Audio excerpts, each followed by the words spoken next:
आज का दिन एक ऐसे ही कुमार ब्रह्मचारी का दिन है जिनके विषय में इसी ग्रंथ में गुणभद्राचार्य महाराज ने एक श्लोक दिया है।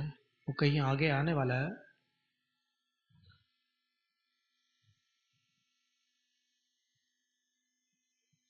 कि जिन्होंने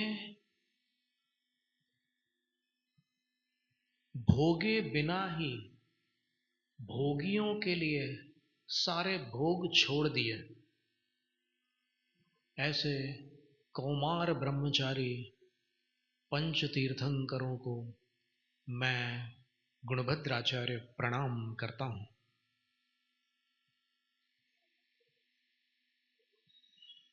तो नेमिनाथ भगवान पूर्व भाव में अपराजित नाम के राजकुमार थे और जब उनको वैराग्य हुआ, उन्होंने चिरकाल तक, जैसे जम्बू कुमार ने पूर्व भाव में घर पर पत्नियों के बीच रहकर भी अपने आप को अलिप्त रखा, वैसे ही अपराजित राजकुमार ने भी अपने आप को अलिप्त रखा और फिर अंततः उन्होंने दीक्षा ली, 11 अंगों का अध्ययन किया गुरुमुख से। कन्नड़ भाषा में जो ग्रंथ है प्रथमानुयोग के ग्रंथ वड्डाराधने शिवकोटि आचार्य द्वारा विरचित है, उसकी वाचना हमने कर्नाटक में चतुर्मास के दौरान एक प्रोफेसर के मुख से सुनी थी, प्रोफेसर अजित प्रसाद जी। तो उसमें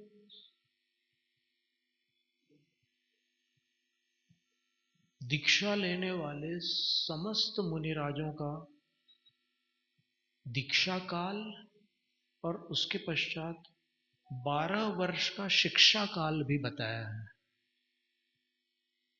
12 वर्ष तक वो गुरु के सानिध्य में रहकर चारों अनुयोगों को पढ़ते हैं गुरु के मुख से, वो शिक्षा काल होता है।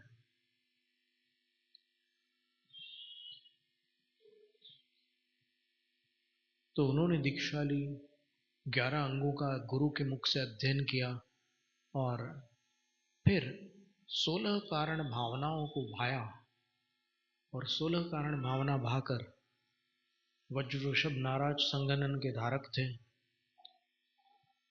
कठोर तप किया और अंततः सल्लेखना पूर्वक समाधि मरण को प्राप्त हुए और समाधि मरण करके वो अनुत्तर विमानों में जयंत नाम का एक विमान होता है, विजय वै जयंत जयंत अपराजित और सर्वार्थ सिद्धि, ये 5 विमान है।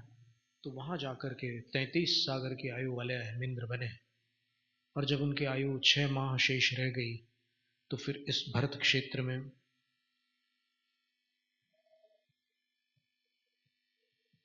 हरिवंश के अंतर्गत जो यदुवंश है, उस यदुवंश में एक अंधक वृष्टि नाम के राजा राज्य करते थे, जिनकी जयावती रानी से 10 पुत्र और कुछ पुत्रियां हुई। उन 10 पुत्रों में ज्येष्ठ समुद्र विजय थे और कनिष्ठ वसुदेव थे। तो ज्येष्ठ पुत्र का विवाह शिवा देवी से हुआ और कनिष्ठ पुत्र के अनेक विवाह हुए, उनकी पत्नियां देवकी आदि अन्य बहुत सी पत्नियां थी। तो वसुदेव के जो पुत्र थे वो बलराम, श्री कृष्ण, जरत कुमार आदि थे और इधर समुद्र विजय के जो पुत्र थे, एक इकलौते पुत्र उनके शिवा देवी माता को 16 स्वप्न दिखाई दिए और शौरीपुर में उन्होंने एक दिव्य अलौकिक असाधारण अद्वितीय पुत्र को जन्म दिया, जिनके शरीर की कांति श्याम थी, नील वर्ण थे वो, और जन्म लेते ही सब देवों को कल्पेशु घंटा भवनेशु शंखा, वो एक काव्य आता है, तो चारों निकाय के देवों को अपने अपने संकेतों से समाचार मिल गया कि धरती पर तीर्थंकर जन्मे हैं। और इंद्र के यहाँ पर इंद्र को आसन के कंपन से पता चल जाता है कि तीर्थंकर का जन्म हुआ है।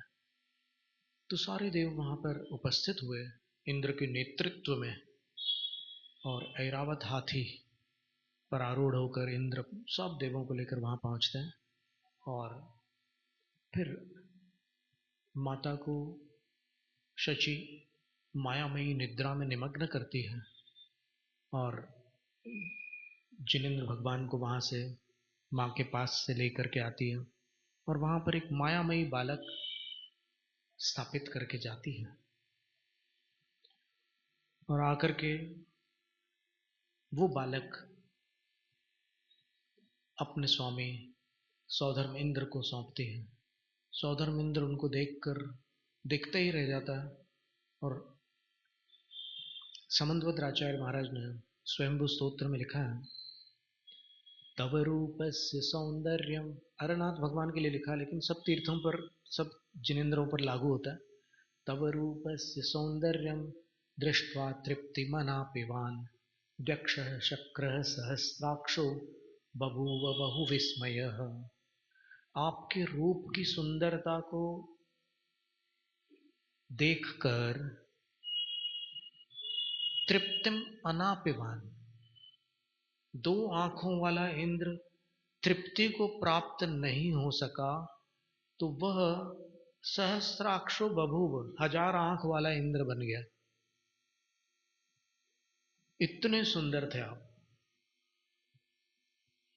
फिर भगवान की दीक्षा के वर्णन में भी ऐसा उल्लेख कुछ आचार्यों ने किया है कि इंद्र वहां पुनः 1000 आंखें बना करके भगवान के दर्शन करता है जब भगवान दीक्षा लेते हैं। और उसके बाद फिर ऐरावत हाथी पर आरूढ़ होकर के सारा देव समूह अपने अपने वाहनों के साथ सुमेरु पर्वत पर पहुंचता है। वहां सारी तैयारियां होती है। पांडुकशिला की वो अष्ट द्रव्य चढ़ाकर पूजा करते हैं कि अनादिकाल से अनंत तीर्थंकर यहाँ पर अभिषेक को प्राप्त हुए, तो भव्य पूजा करते हैं। और उसके बाद फिर भगवान को वहाँ विराजमान करते हैं। जन्म के 10 अतिशयों में एक अतुलित बल है।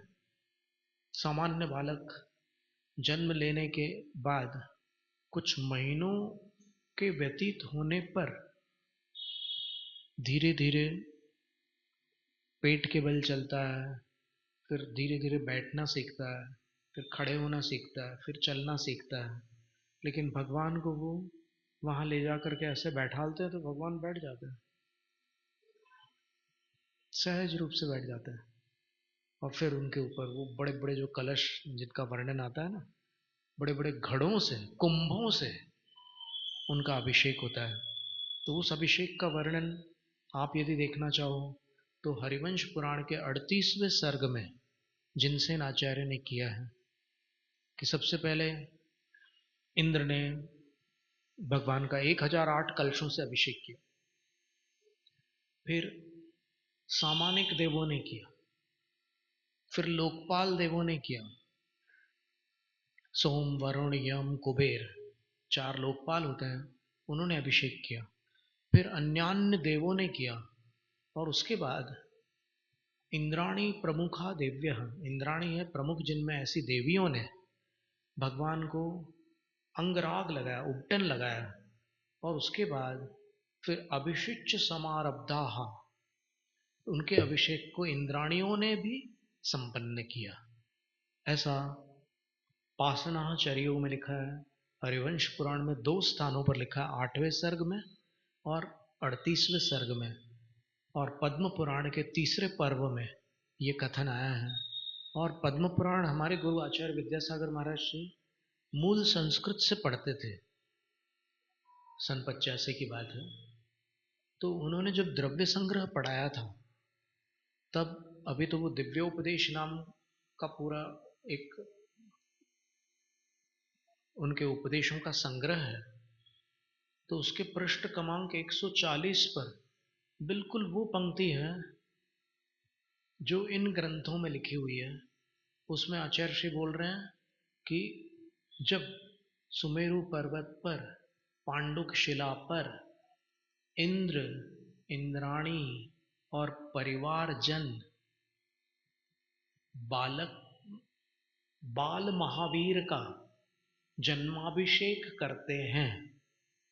ये शब्द पूरे आचार्य विद्यासागर महाराज जी के शब्द हैं। तब अभिषेक के पश्चात इंद्राणी पोछती है भगवान को। तो पोछने का चित्रण जो है महापुराण में बड़ा सुंदर चित्रण है। बहुत देर तक पोछ रही थी, तो फिर इंद्र को लगा कि इतना विलंब क्यों कर रही है। तो फिर इंद्र को बात समझ में आ गई।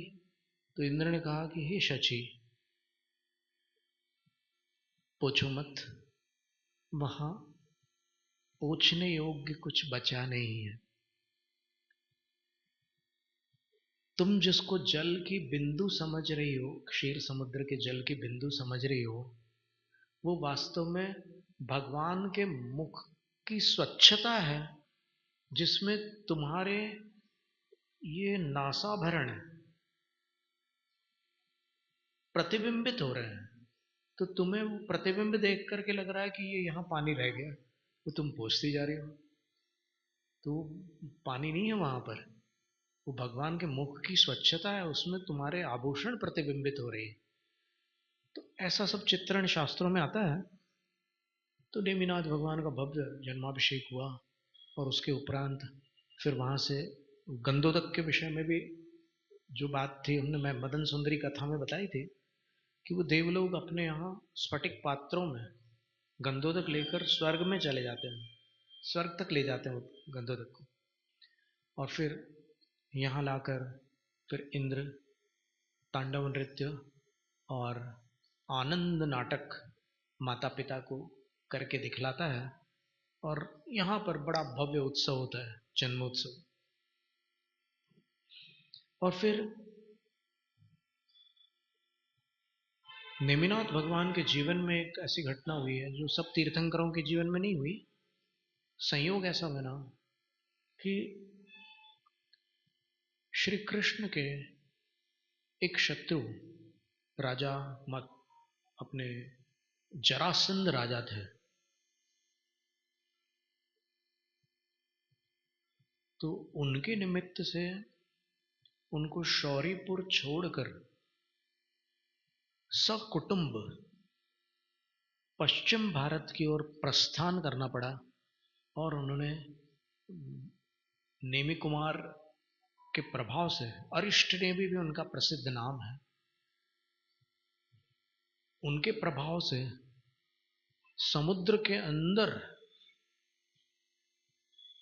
जल के मध्य में एक नगरी का निर्माण हुआ, और उस नगरी का नाम था द्वारिका। और कालांतर में श्री कृष्ण द्वारिकाधीश बने, और वहां पर सारे यादव लोग रहने लगे। तो जब किसी दिन नेमि कुमार और श्री कृष्ण जी की रानी सत्यभामा और अन्य शास्त्र में जाम्बुवती, इनके बीच कुछ ऐसे ही संवाद हो रहा था। तो नेमि कुमार जो थे वो श्री कृष्ण से छोटे थे। कृष्ण जी उनके बड़े भाई थे, आयु की अपेक्षा, वय की अपेक्षा। और अगर उनके पिताओं को देखें तो वसुदेव जो थे समुद्र विजय से छोटे थे। समुद्र विजय सबसे बड़े थे और वसुदेव सबसे छोटे थे। तो वसुदेव के ये पुत्र थे, कृष्ण बलराम वगैरह। तो भाभियों के साथ कुछ ऐसी चर्चा हुई, तो सत्यभामा कहती है कि मेरे स्वामी इतने बलवान हैं कि वो उस धनुष पर प्रत्यंचा चढ़ा करके उस प्रत्यंचा की टंकार ध्वनि उत्पन्न कर लेते हैं, जिस धनुष को सामान्य मनुष्य हिला भी नहीं सकता। और वो पांचजन्य नाम का शंख फूंकते हैं, तो उसकी ध्वनि से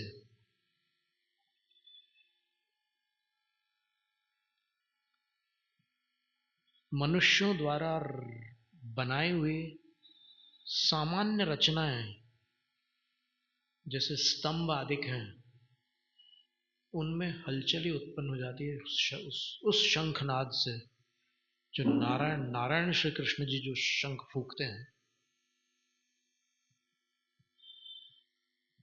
और वो शेष नाग की शैया पर शयन करते हैं। तो नेमी कुमार मुस्कुराते हैं। तो भाभी पूछती है कि क्या बात हो गई देवर जी, क्यों मुस्कुरा रहे हैं? तो नेमी कुमार बोलते हैं कि ये कौन सी बड़ी बात है, शंख फूकना, प्रत्यंचा की टंकार ध्वनि उत्पन्न करना, अथवा शेष नाग की शैया पर शयन करना। चलो मैं बताऊं। तो वो सब अचंभित रह जाते हैं कि आज तक कभी किसी ने ऐसी बात नहीं की, और ये हमारे देवर ऐसा बोल रहे हैं कि ये मामूली बात है, साधारण बात है। तो निमि कुमार गए वहां पर और शेषनाग की शैया पर ऐसे लेट गए जैसे अपने पलंग पर लेटे हो, जबकि शेषनाग के पास कोई जा ही नहीं सकता। तो वहां जाकर के लेट गए। फिर उनने उस धनुष के ऊपर प्रत्यंचा चढ़ाकर टंकार ध्वनि की कि कृष्ण जी उस समय कुसुम चित्रा नामक एक सभा में विराजमान थे सिंहासन के ऊपर। उन्होंने अपने धनुष की टंकार ध्वनि सुनकर के अचंभित होकर विचार किया कि मेरे धनुष की ऐसी ध्वनि किसने उत्पन्न की। फिर शंख की ऐसी ध्वनि की उन्होंने कि वो योजनों तक कान बहरे हो जाए सबके, इतनी तीव्र ध्वनि उत्पन्न हो गई। वो सब लोग घबरा गए। तब फिर कृष्ण जी सभा से निकलकर बाहर आए और वहां गए। तो उन्होंने देखा कि अरे ये तो हमारे छोटे भाई हैं और तीर्थंकर हैं। तो बड़े प्रेम से उनको गले लगाया और फिर मन में विचार किया कि भाई अब तुम थोड़े थोड़े बड़े हो गए हो, तो तुम शक्ति बढ़ती जा रही है तुम्हारी, तो तुम्हारा विवाह होना आवश्यक है। और उसके बाद फिर वो विवाह का उपक्रम हुआ। और उस उपक्रम में अ, एक ऐसा घटनाक्रम हो गया और सुनियोजित रूप से वो घटनाक्रम हुआ कि जिसमें कुछ पशुओं को कटघरे में रखा गया था और वहां के प्रहरी से कहा गया था कि जब नेमी कुमार का रथ निकले और वो पूछे कि ये क्या है, तो कहना कि विवाह में आमंत्रित म्लेच्छ राजाओं के लिए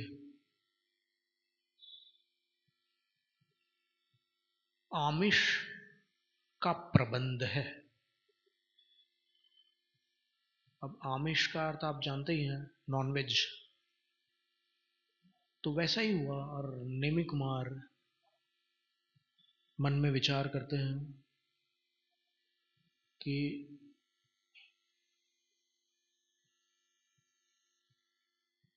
मनुष्य अपने स्वाद के लिए निरपराध प्राणियों का वध करके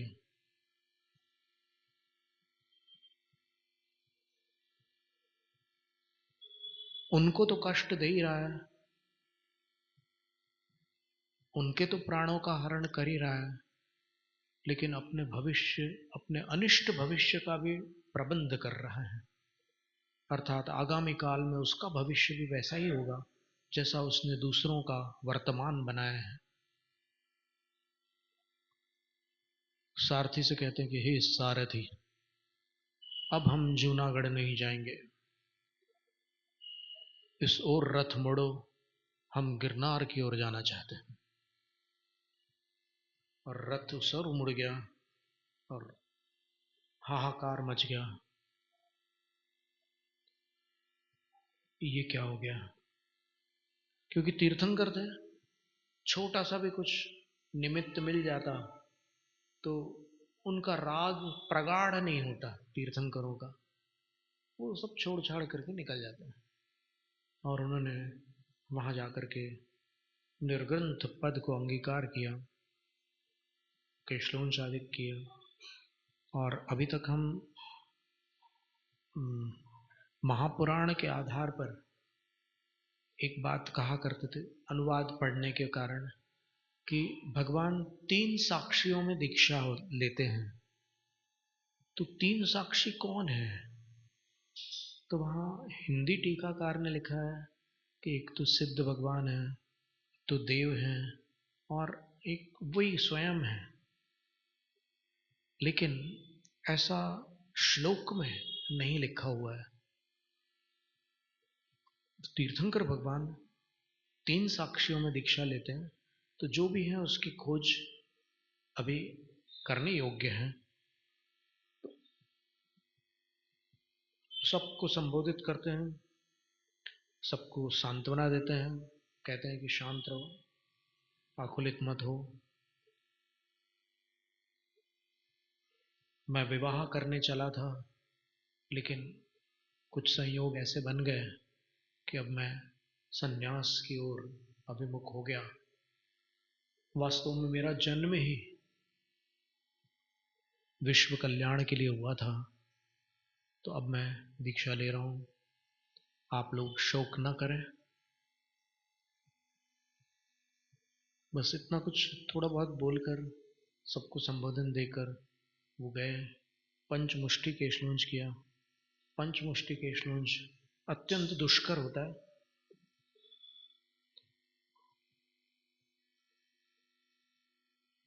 पहली बार जब हमने केशलूंज किया था, आचार्य श्री बैठे हुए थे और उनके सामने ही बैठ करके हमने केशलूंज किया था। तो पहले हमने सोचा कि देखो एक साथ कितने बाल उखाड़ सकते हैं, कोशिश करी। हमने हमें सुना था हमने कि तीर्थंकर भगवान 5 मुट्ठियों से पूरे उखाड़ देते हैं। तो वो तो हमारे बस का काम नहीं था। वो हमें एक ही बार में समझ में आ गया कि वो अपने बस का काम नहीं है। फिर भी केशलूंज किया। वो तीर्थंकर भगवान जो होते हैं, वो 5 मुट्ठियों से केशलूंज कर लेते हैं। पीछे के बाल एक बार में, आजू बाजू के, सामने के और बीच के, ऐसे 5 मुट्ठियों से संपूर्ण केशों का लोच कर डालते हैं। और फिर 56 दिन उन्होंने तप किया। और उसके बाद फिर उनको वहीं गिरनार जी से केवल ज्ञान की प्राप्ति हुई। तो आज उनका जन्म कल्याणक दिवस भी है और आज ही उनका दीक्षा कल्याणक दिवस भी है। तो ये जो वर्णन था, इसमें गुणभद्र आचार्य महाराज ने लिखा है कि लोग अपनी पीड़ा से भी वैराग्य को प्राप्त नहीं होते, और नेमिनाथ भगवान उन पशुओं की पीड़ा से वैराग्य को प्राप्त हो गए। वो पशु कटघरे में बहुत आकुल व्याकुल हो रहे थे। वो हिरनियां, हिरण और अन्य बहुत सारे प्राणी थे वो। तो वो स्वतंत्र रहने वाले वन्य प्राणी बंधन में बहुत दुखी थे। तो उनके दुख को देखकर इन्होंने दीक्षा ले ली। आचार्य कहते हैं कि देखो, पराये दुख को देखकर इन्होंने संन्यास अंगीकार कर लिया। स्वयं के दुख को देखकर मोही प्राणी वैराग्य को प्राप्त नहीं कर पाते। कैसी विडंबना है। तो अभी अपन आत्मानुशासन का स्वाध्याय करते समय भी गुणभद्राचार्य महाराज के वैराग्य की झलक कदम कदम पर देखते हैं। और वो अपने अंदर भी जो उनके पास है वही देते हैं, क्योंकि दान उसी का दिया जाता है जो अपना है। उनके पास वैराग्य है, उनके पास ज्ञान है, तो वो वैराग्य और ज्ञान ही प्रदान करते हैं। जैनम जयत शास्त्र।